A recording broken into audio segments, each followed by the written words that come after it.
conhecereis a verdade, e a verdade vos libertará.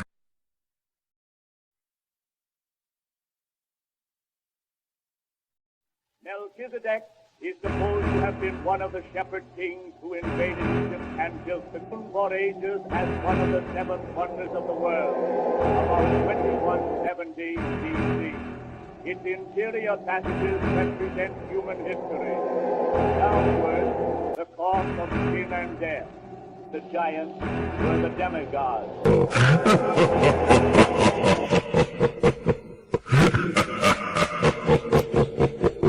Soy Satanás el diablo y esta es mi organización terrenal. También figura de aparentemente el cristianismo, pero no lo es. Es un laurel, vemos una cruz y en esa cruz hay una corona que la contiene. La cruz de color rojo que usted ve ahí, la corona y una corona de laurel alrededor. Alguien diría, eso es un símbolo cristiano. No es un símbolo cristiano, es un símbolo satánico. Y este símbolo aparece en muchas partes de los libros y también de las prácticas de esta gente conocida como los testigos de Jehová. Tú me dirás, eso es un insulto, ¿cómo se atreve usted a decir eso? Vamos a ver ahora la tumba del fundador de la masonería, Carlos Russell o Charles T. Russell, aparece ahora. Vamos ahora a la tumba de Russell, volvamos al punto. En la tumba de Russell, que es esa pirámide que acabamos de ver, está ese símbolo que acabamos de mencionar de la cruz metida dentro de la corona. Ustedes, la cruz en la piedra, me asunto. Vamos a irnos un poquito más. Ese símbolo que acabamos de ver de la cruz metida dentro de una corona está en el templo de los masones y está, como lo vimos hoy, en la tumba del fundador de los testigos de Jehová. Charles Russell es masón y muchas de las prácticas de los testigos de Jehová están sustentadas por las prácticas ocultistas de la masonería. Aquí estamos viendo ahora, para los que no creen que esta es la tumba de Charles Russell, aquí ustedes pueden ver ahora en primer plano perfectamente la tumba de Charles Russell. En el fondo del templo se alcanza a ver aquí claramente.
Uma pirâmide na tumba de Charles T. Russell, fundador das Testemunhas de Jeová.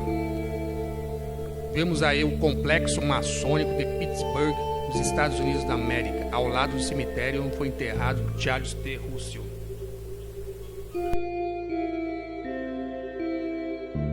Vejam a pirâmide ao lado da tumba. Vemos o complexo maçônico ao lado do cemitério. Ao complexo maçônico, o logotipo da maçonaria, Centro Maçônico de Pittsburgh, Estados Unidos da América. Ao lado, o cemitério onde está enterrado Charles T. Russell, fundador das Testemunhas de Jeová, o qual era maçom. Sabemos que a maçonaria adora o diabo. Aí vemos a pirâmide em homenagem a Charles T. Russell. Ao lado do centro maçônico, né? O centro maçônico no fundo é incrível. A tumba do pastor Russell, Charles T. Russell, fundador das Testemunhas de Jeová, que era maçom, que adorava o diabo, cão do inferno. Charles T. Russell, o sétimo mensageiro da Laodiceia. O homem que adorava o diabo, o pai da mentira. Esse maciço monumento em forma de pirâmide jaz ao lado dos restos mortais de Charles T. Russell. É incrível. Em vida, Russell chegou a visitar a pirâmide do Egito. Tamanha era sua fascinação por pirâmides. Inscrição: Sociedade Torre de Vigília. O conhecido símbolo da cruz coroada usado na maçonaria está aí presente. Cruz coroada foi usada pela Torre de Vigia de 1891 a 1931. Inscrição na pirâmide: Sociedade Torre de Vigia de Bíblias e Tratados.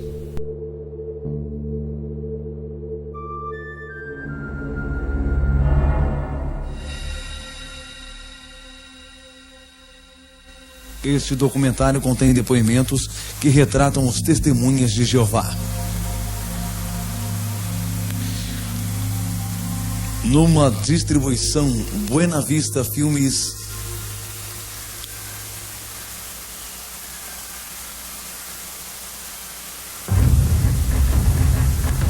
Testemunhas de Jeová, uma organização de falsos profetas. Versão brasileira Audio News. Mencione o nome Testemunhas de Jeová e terá várias respostas.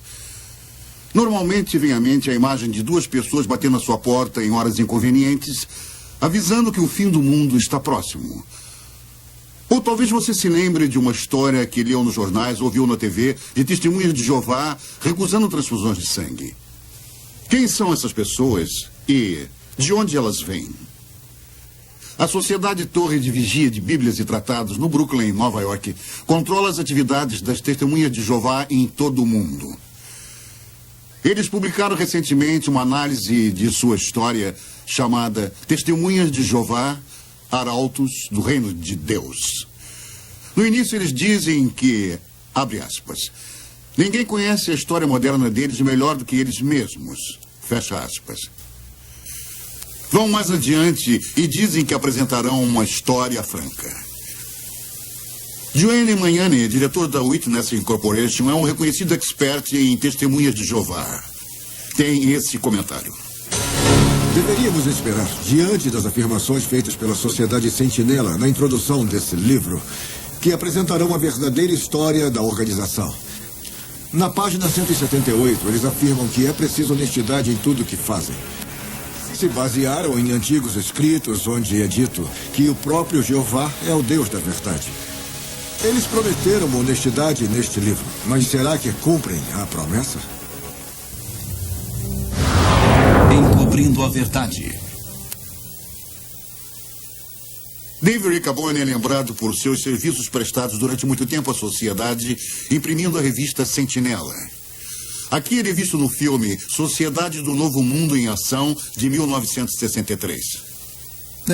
Uma coisa que me impressionava como testemunho de Jeová era a dificuldade em admitir os erros. Eu achava ótimo naquela época. Eu sabia que a sociedade tinha errado no passado, quando marcou datas para o fim do mundo e algumas eu acompanhei as maiores modificações na doutrina. E às vezes me sentia chateado, mas desde criança me diziam que esse era o jeito de Jeová rever a nova vida da organização. Testemunhas de Jeová são frequentemente descritas como um culto, mas de fato negam que sejam um culto em sua publicação oficial, a Sentinela. Em sua opinião, Sr. Mayani, eles são mesmo um culto? Sim, testemunhas de Jeová se encaixam perfeitamente na definição de culto, apesar de negarem. Um culto sempre tem uma figura central forte que possui autoridade absoluta. Eles admitem no Livro dos Arautos que o culto foi desenvolvido em torno de Charles Taze Russell, seu fundador.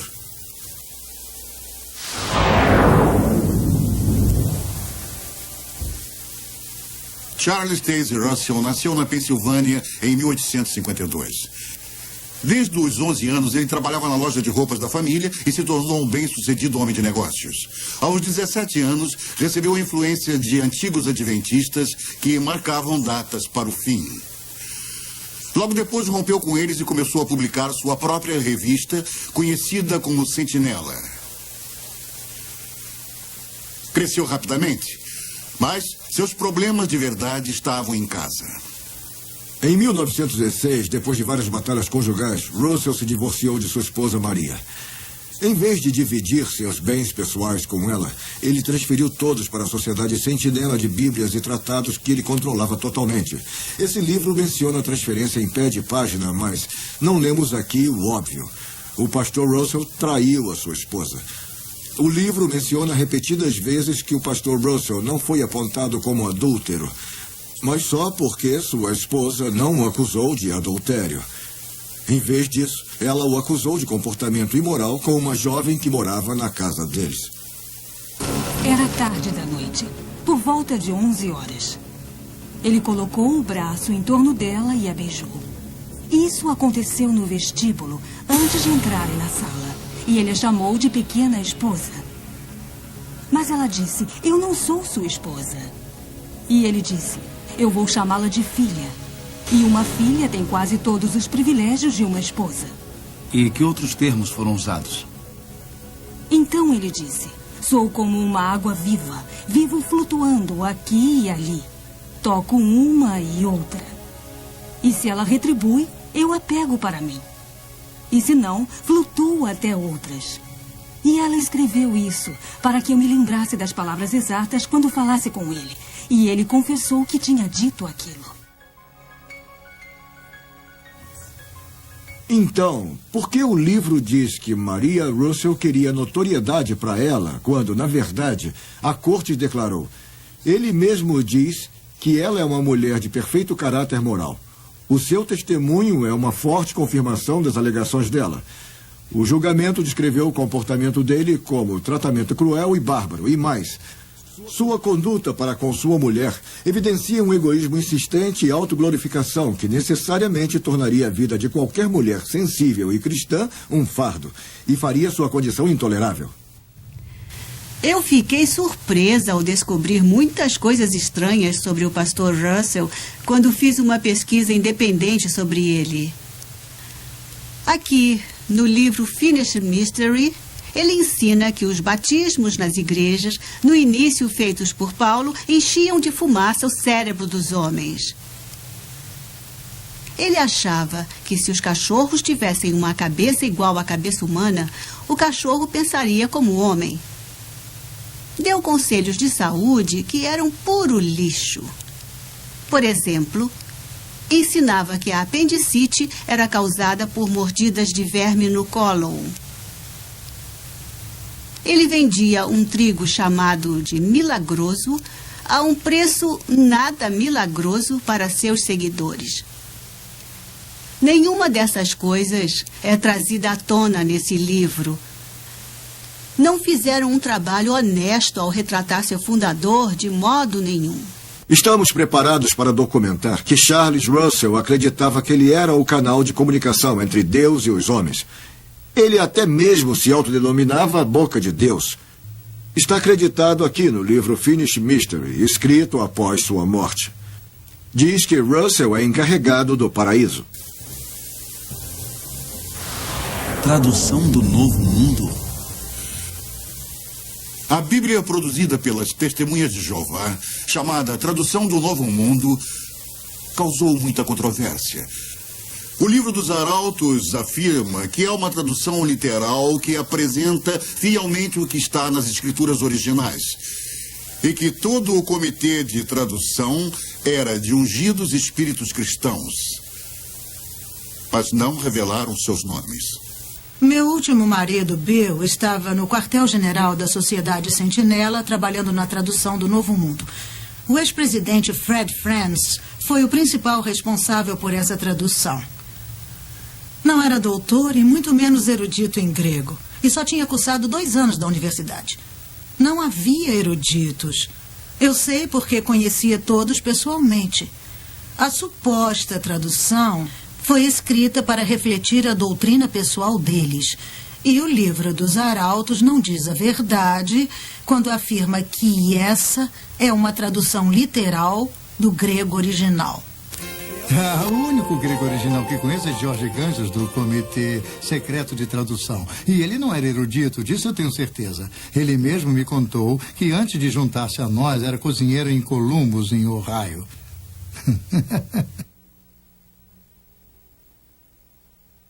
O Dr. Bruce Metzger é reconhecido como um dos maiores tradutores da Bíblia do mundo. Dr. Metzger, a tradução do Novo Mundo é confiável para o estudo da Bíblia? O leitor leigo é totalmente enganado pela mostra de uma suposta erudição que essas pessoas introduziram nessa tradução. É uma falsa amostra de erudição. Deve ser chamada de não apenas uma versão em separado da Bíblia, mas em alguns aspectos uma perversão da Bíblia. Eles usam a palavra Jeová 237 vezes no texto do Novo Testamento e não aparece nenhuma vez em nenhum dos manuscritos gregos conhecidos. Eu não acho que essa seja uma erudição responsável. Mas ainda pior, em relação à pessoa de nosso Salvador Jesus Cristo, tentaram todas as vezes que podiam denegrir o status de Cristo de eterno Filho de Deus para um ser criado. Chegam mesmo a distorcer o primeiro verso do Evangelho de João. No princípio era o Verbo, e o Verbo estava com Deus, e o Verbo era Deus. E está escrito Deus com D minúsculo. Isso é terrível. Dr. Metzger, o que acha da afirmação da Sociedade Sentinela de que a Bíblia de Johannes Grebers era uma tradução? Sim, essa tradução, eu anos atrás consegui uma cópia dela porque estava interessado em sua tradução do ponto dos manuscritos gregos que ele tinha usado. Johannes Greber, ou Griber, era um ex-padre católico. E depois de se casar com uma mulher que se autodenominava médium, ele teve a ideia de que traduziria o Novo Testamento de um jeito mais acurado se tivesse a ajuda de uma médium espírita. Quando a verdadeira fonte de Greber foi exposta por aqueles que estavam fora da sociedade, pararam de se referir a ele como um erudito. O interessante é que há provas de que eles sabiam desse envolvimento por pelo menos 30 anos. Essa atitude deliberada é encontrada em toda a história deles, apesar de nunca haver uma referência a isso no livro dos Arautos. Isso é franco? Isso é honesto? O retorno de Cristo. As modernas testemunhas de Jeová acreditam que a segunda vinda de Cristo data do ano 1914. Invisível. A história desta controversa data vem da década de 1870. O livro dos Arautos afirma que Russell foi avisado de que Cristo voltaria como uma pessoa de espírito glorioso, invisível aos olhos humanos. No início de 1876, ele reconheceu o ano de 1914 como o fim da era cristã. Começaram a dizer aos leitores que para Russell o fim da era cristã era outra forma de dizer fim do mundo. Em outras palavras, o que Russell realmente previu foi um duplo erro para o ano de 1914. Eu lhes aviso, meus caros irmãos, vamos nos preparar, porque será o fim da era cristã, será o fim do mundo. Devemos nos preparar. Origens no ocultismo. Charles Russell se baseou na piramidologia para apontar suas datas. Ele acreditava que a Grande Pirâmide de Gizé era a testemunha de pedra de Deus, confirmando a época bíblica. Quando Russell morreu em 1916, foi enterrado perto de uma pirâmide que serve como uma testemunha contínua de seus ensinamentos pagãos. No entanto, a organização informou às Testemunhas de Jeová que a pirâmide não deveria ser considerada como uma conexão com a verdadeira adoração. Então, consideramos que o Livro dos Arautos admite que as Testemunhas de Jeová praticam falsa adoração. As Testemunhas de Jeová dizem que Jesus Cristo está presente e governando invisivelmente no paraíso desde 1914. Qual é o significado dessa data em suas profecias sobre o fim do mundo? A história mostra que a cronologia de 1914 é falsa, claras origens no ocultismo. Portanto, todas as outras datas baseadas nela também são falsas. O fundador da Sociedade Sentinela, Charles Russell, é um falso profeta. E, portanto, seus sucessores também são falsos profetas. Deuteronômio 18, versículo 22. Vendo extraviado o boi ou ovelha de teu irmão, não te furtarás a eles. Restituir-os-á sem falta a teu irmão.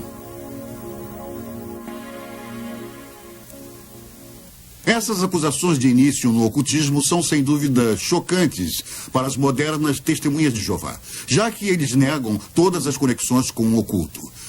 Há alguma outra prova de envolvimento ocultista, além do estabelecimento de datas erradas devido à piramidologia? Depois da morte de Charles Russell, Joseph Rutherford assumiu o controle da sociedade. Eu estou escrevendo um livro sobre as Testemunhas de Jeová e o ocultismo. As Testemunhas de Jeová de hoje podem se surpreender ao saber que seu último presidente manteve contato com espíritos. Na verdade, ele afirmou que recebeu instruções do falecido pastor Russell. Chegou mesmo a falar que a organização não estava sob a direção do Espírito Santo, mas sob a direção de espíritos invisíveis. Nenhum desses fatos são trazidos à tona no Livro dos Arautos. Isso é franco ou honesto? Esta organização tem mesmo um guia divino, como falam? Ou é baseada no ocultismo? A prova é clara. Ela é. Testemunhas de Jeová. Testemunhas de Jeová é um nome diferente. Anteriormente era chamado Estudantes Associados da Bíblia ou Russellites, assim como uma variedade de outros nomes. Por que a mudança em 1931? Basicamente, a mudança de nome se deveu ao ciúme do juiz Rutherford em relação à influência do falecido Charles Russell. Russell tinha sido muito amado e reverenciado por seus seguidores que acreditavam que ele era o canal de comunicação com Deus e o servo fiel, mesmo na morte. O juiz não suportaria isso por muito tempo. Ele queria uma nova religião com apenas ele no controle. Seguidores fiéis levavam discos de porta em porta, de modo que todos ouvissem o juiz chamar a religião de armadilha e trapaça. De fato, amigos, temos percebido que esta religião é uma grande trapaça. Deste modo, os Russellites tornaram-se as testemunhas. Na verdade, eram testemunhas de Joseph. O juiz foi forçado a trocar o nome. Ele afirmou que foram os anjos que indicaram o nome Testemunhas de Jeová. O juiz agora controlava tudo.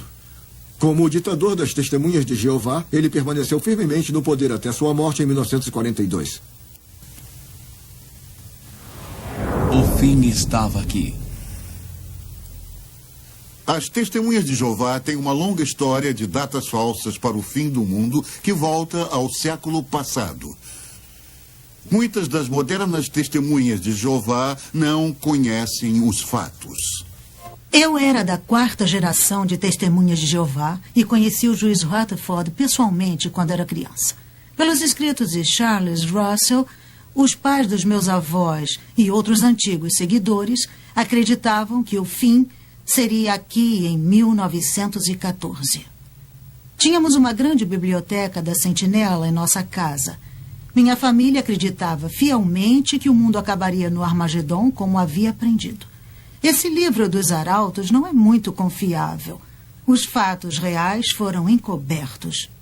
A família de minha mãe era estudante internacional da Bíblia, a antiga versão das Testemunhas de Jeová. O ano de 1925 foi apontado como o início do paraíso sobre a terra. A sentinela disse: milhões que hoje vivem nunca morrerão. Mandaram que fazendeiros não semeassem mais. Porque meu avô plantou no início de 1925, a família foi expulsa da organização por descrença. Não houve desculpas para a Sociedade Sentinela quando a data 1925 falhou. O paraíso não chegou como sempre fazia a sociedade, precisava manter o mito. Então construíram uma mansão na Califórnia chamada Beth-Sarin. Deveria ser uma casa para os príncipes, e eles a chamaram de a Casa dos Príncipes. E era para Abraão, Isaac e Jacó. E deveria ser a casa deles quando eles retornassem dos mortos. O que as testemunhas acreditavam que aconteceria a qualquer momento. Mas se foi construída para os príncipes, foi o juiz Rutherford que aproveitou da casa. Enquanto eu participava da organização, fui informada da existência de Beth-Sarin em 1960. Incluindo o fato de que a sociedade tinha ensinado que os profetas do Velho Testamento voltariam e se identificariam aos líderes da sentinela. Um mendigo de barba apareceu e tentou reclamar Beth-Sarin para si, mas foi posto para correr pela sociedade. Meu pai era amigo do juiz Rutherford e me lembro de criança ouvir as pessoas conversando sobre o problema do juiz com bebidas. E não parecia incomodar ninguém. Quando eu cheguei à sede, ouvi as mesmas histórias confirmadas pelos mais velhos de como contrabandeavam o uísque da filial canadense para ele. A Sociedade Sentinela nega que indicasse o fim do mundo no período conhecido como Segunda Guerra Mundial. Eu me lembro do período da Segunda Guerra Mundial como testemunha de Jeová. Fomos levados a crer que não haveria vencedores na Segunda Guerra Mundial, apenas o Armagedon. Eu trabalhava para a organização em tempo integral, até ser preso e mandado para a cadeia por 5 anos. Eu recusei o serviço militar em obediência à religião. Minha esposa e eu fazíamos o melhor para viver de acordo com as normas da sociedade. Desistimos de ter filhos, já que o Armagedon estava tão perto. Agora, não tenho filhos para me amparar no tempo que me resta. Eu queria não ter acreditado na sociedade. O juiz Rutherford morre e o novo presidente Nathan North assume. Eu me lembro de Nathan North muito bem. Eu estive no quartel-general durante 4 anos enquanto ele foi presidente. Charles Taze Russell foi responsável pelas falsas profecias de 1872 e 1914. E o juiz Rutherford foi responsável pela profecia de 1925 e também pela da Segunda Guerra Mundial. Nathan North, sob a influência do vice-presidente Fred Frantz, foi responsável pela falsa profecia de 1975. Eu me lembro de como ficamos entusiasmados quando estudamos o livro Vida Eterna na Liberdade dos Filhos de Deus. E aprendemos que 1975 marcaria o fim de 6.000 anos da história dos homens a partir da data da criação de Adão. Significava que o Armagedon seria em 1975 e os últimos 1000 anos dos milênios de Cristo começariam. Todos começamos a nos dedicar mais. Don Nelson foi graduado em 1956. Foi treinado para o Serviço Missionário Mundial. Ele aparece no livro Arautos, na página 525. Eu lembro com muita tristeza os dias na organização e como eu e minha esposa nos sentíamos sortudos. O jeito que o representante da organização chegava nos lugares e dizia, e isso quase sussurrando ao microfone: somente 37 meses para o Armagedon, irmãos. E depois, em sucessivas viagens, somente 24 meses para o Armagedon, irmãos. E somente 12 meses para o Armagedon, irmãos. Felizmente, minha esposa e eu deixamos a Sociedade Sentinela em 1974, que era o ano anterior ao Armagedon, que deveria abalar e demolir o mundo. Então, não sabemos como eles lidaram com somente 1 mês para o Armagedon, irmãos. Ou somente 1 mês para depois do Armagedon. Isso porque, nessa época, tínhamos descoberto uma mentira na cronologia da organização e vimos o que era realmente. Era insano. 1974 foi um ano muito difícil para mim. Eu estava fora de mim. Eu tinha que tomar uma decisão crítica, porque a minha esposa precisava se submeter a uma cirurgia e o médico disse que ela precisava de uma transfusão. Eu tinha que tomar a decisão. Os irmãos me aconselharam a tomar a decisão certa para agradar a Jeová, porque, afinal de contas, estávamos a um ano do Armagedon e, mesmo que ela morresse, seria salva logo em seguida. Não pode imaginar o medo. Eu tive tanto medo. Eu estava apavorada.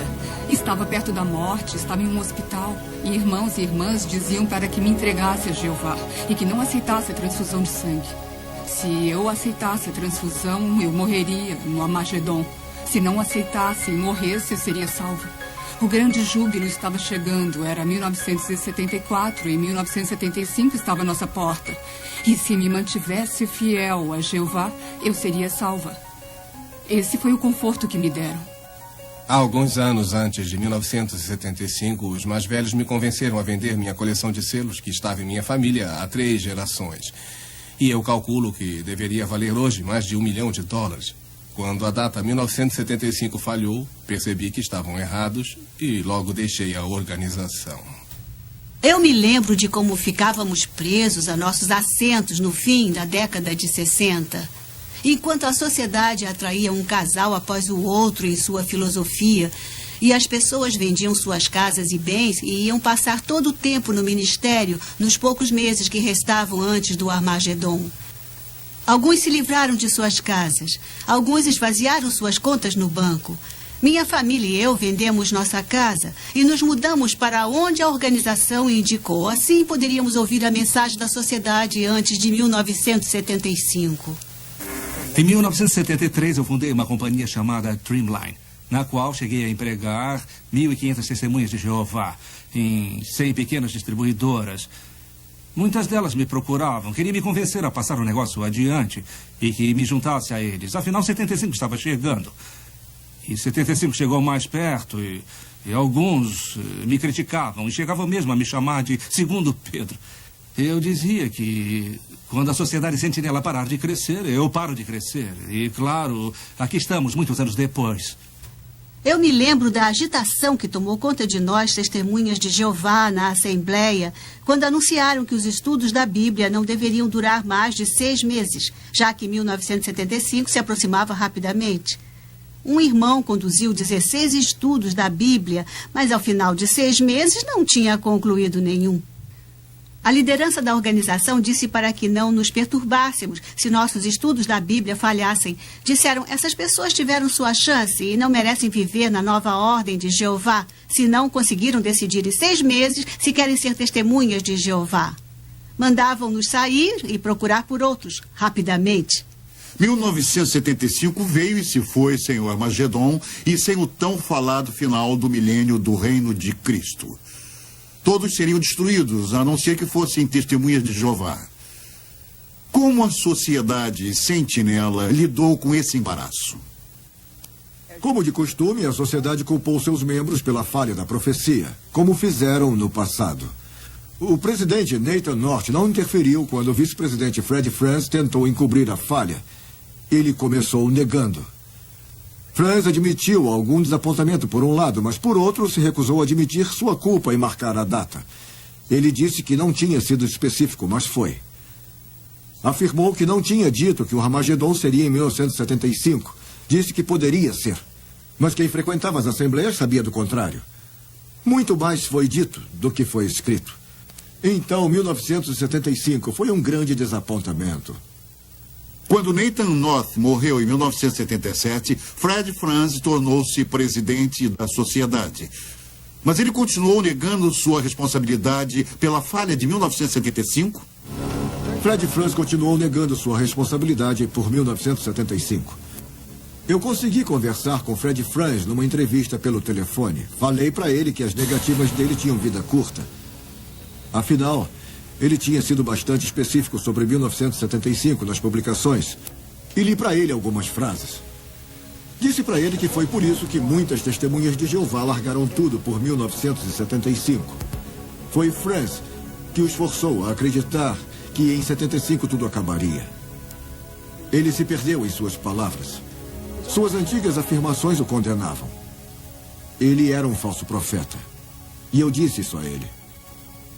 Temos certeza de que muitos fatos históricos foram desvirtuados ou omitidos no livro Arautos.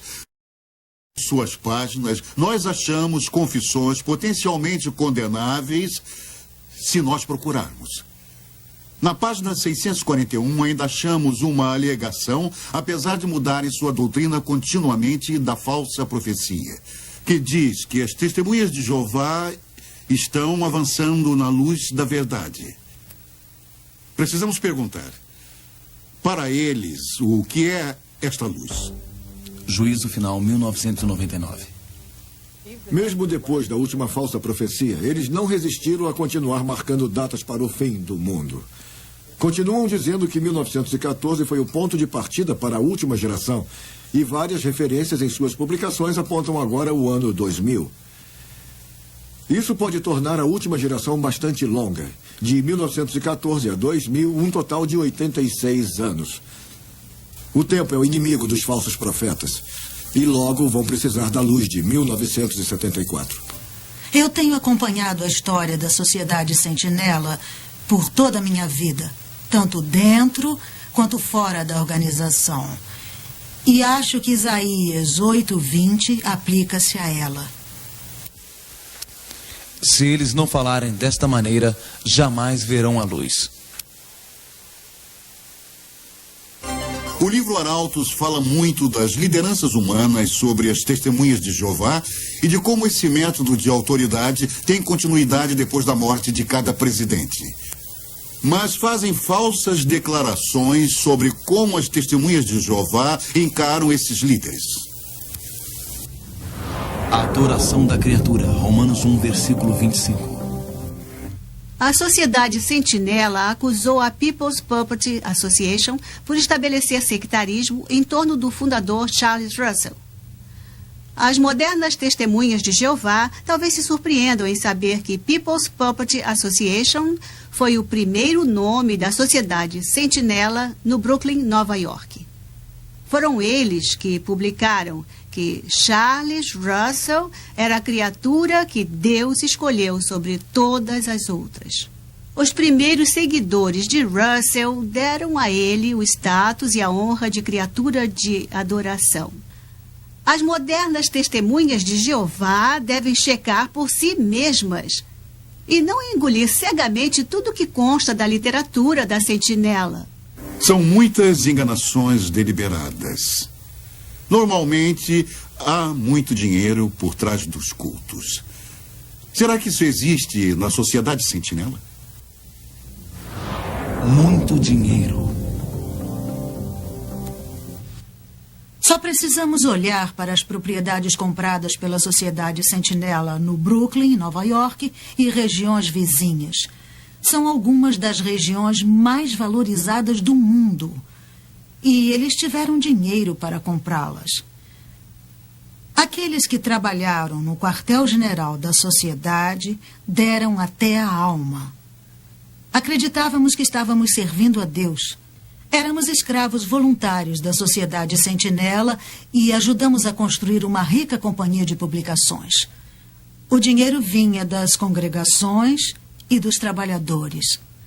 Antes da introdução do imposto sobre serviços no Canadá, as testemunhas de Jeová compravam seus livros nos salões locais e vendiam de porta em porta. Então guardavam o dinheiro. Esse grande volume de vendas custaria à sociedade milhões de dólares em impostos.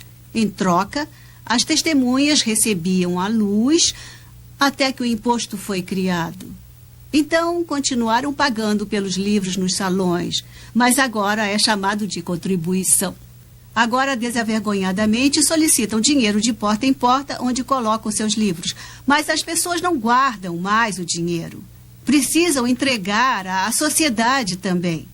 Como a Sociedade Sentinela é inteligente, recebe agora 2 vezes pelos mesmos livros e está enriquecendo cada vez mais. A Sociedade Sentinela também foi atrás de contribuições em todos os Estados Unidos e outros países para recolher mais dinheiro livre de impostos. Chegaram ao ponto de registrar um documento apoiando Jimmy Swaggart, quando este se envolveu em um grande escândalo que também envolvia contribuições. Tudo sem impostos. Interessante é que apoiaram quem chamavam de diabo. E que tenham feito isso só por causa dos impostos. O método atual de contribuição é uma afronta à sociedade. Frequentemente, a organização não se contenta apenas com as doações recebidas. Eu me envolvi em muitos casos em que a sociedade mostra sua face inescrupulosa. Pedem dinheiro aos velhos e aos doentes e àqueles que se deixam convencer facilmente e que acreditam que dando seu dinheiro para a Sociedade Sentinela estarão se ajudando a obter a vida eterna. Isso, na minha opinião, é um terrível abuso em nome da religião. E conhecereis a verdade, e a verdade vos libertará. João 8:32. Eu não tinha razões para duvidar de meus amados pais que me criaram dentro da sociedade. Apesar de ser uma boa estudante, larguei o colégio e fui para o quartel-general da Sentinela. Lá conheci Bill. Nós dividimos muitas perguntas e preocupações sobre a organização durante nosso namoro. Questionávamos principalmente o assunto do sangue. Acabamos deixando o quartel-general para nos casarmos e nos mudamos para a fazenda do meu pai. Éramos muito felizes até que alguém contou sobre nossas dúvidas em relação às transfusões. Fomos postos de lado pelos nossos amigos, fomos abandonados por nossas famílias, fomos deserdados e, sem treinamento profissional, tivemos que começar tudo de novo.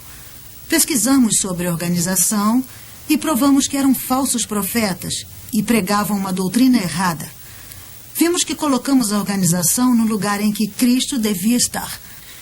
Aceitamos o Senhor Jesus Cristo, não qualquer organização. E temos estado muito felizes desde então. Deus está agora na casa do Senhor e eu continuo ministrando a sua santa palavra. Apesar de minha família ainda me discriminar, eu oro para que algum dia eles abandonem a organização pela fé em Jesus Cristo. Fui convertida a Testemunhas de Jeová quando tinha 18 anos e procurava por Deus. Larguei a universidade para me dedicar inteiramente a essa organização. Eu estou envergonhada por ter dado o controle de minha vida à organização. Quase morri ao recusar uma transfusão de sangue. Deixei os mais velhos tomarem decisões por mim. Durante uma assembleia em 1972, um tio cristão pediu imediatamente à sua igreja para orar pela minha libertação das Testemunhas de Jeová. Enquanto oravam, a fé cristã tomou conta de mim e eu finalmente comecei a questionar a doutrina, especialmente quando falava de Jesus Cristo e dos seus arcanjos. Levei minhas dúvidas aos mais velhos e descobri que não podia fazer perguntas difíceis e não havia um jeito honroso de sair daquela organização. Saí no início de 1975, causando furor na congregação, já que o Armagedon era esperado para poucos meses. Foi a melhor decisão que eu tomei, além de receber Cristo como o meu Salvador. E meu marido, Kate, e eu temos servido a Deus desde então. Comecei com as Testemunhas de Jeová no início de 40. Quando finalmente saí da prisão, continuei como Testemunha de Jeová até a década de 70. No entanto, eu tinha lido livros cristãos proibidos e não estava seguindo a doutrina da maneira como eu devia. E me confessei aos mais velhos. E eles então dispensaram meus 26 anos de serviços. Em 10 minutos, eu estava fora.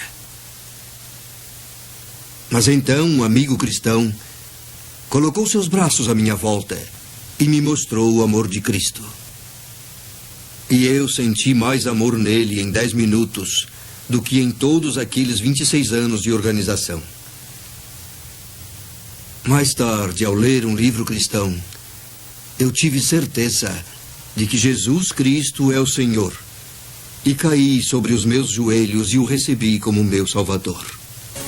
Bem, eu tinha 6 meses quando meus pais se tornaram testemunhas de Jeová. E vivi totalmente para a organização por 15 anos. Mas vi muitas injustiças através dos anos. Muita falta de gentileza e tão pouca piedade, apesar de pregarem o contrário, fora aqueles que realmente se sacrificaram pelo bem da organização.